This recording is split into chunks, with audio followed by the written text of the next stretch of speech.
Mummy ઘરે રોટલી બનાવે તો લોટ લેશે, તેલ નાખશે, પાણી નાખશે, મીઠું નાખશે અને મસળીને રોટલી બનાવીને આપણને ખવડાવશે. મમ્મી જ્યારે ઘરે કોઈ પણ વસ્તુ ફ્રાય કરે તો એને તેલમાં તળે, મીઠાઈ બનાવે તો ઘીમાં બનાવે. મતલબ કે સ્નિગ્ધ દ્રવ્યો માટે, ઓઇલ માટે આપણા ઘરની અંદર બે વિકલ્પ હોય છે, તેલ અને ઘી. પરંતુ ગુજરાતની અંદર રેડી ટુ ઇટ, સમગ્ર ભારતની અંદર રેડી ટુ ઇટ પેકેટ ફૂડનું ખૂબ વધારે ચલણ આવ્યું છે. બજારમાં જે કઈ વસ્તુ આપણે ખાઈએ છીએ તેમાં તેલ અને ઘી જ્યાં વપરાય છે એના વિકલ્પ શું છે તમને ખ્યાલ છે?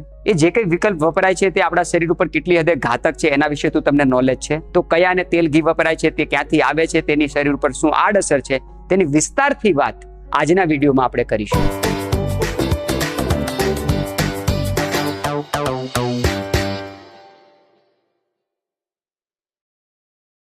પ્રત્યેક ગૃહિણીને, પ્રત્યેક માતા પિતાને આજનો વિડીયો ખાસ ગંભીરતાથી સમજવા, સાંભળવા અને જોવા વિનંતી. ગુજરાતમાં ફરસાણનું ખૂબ ચલણ છે.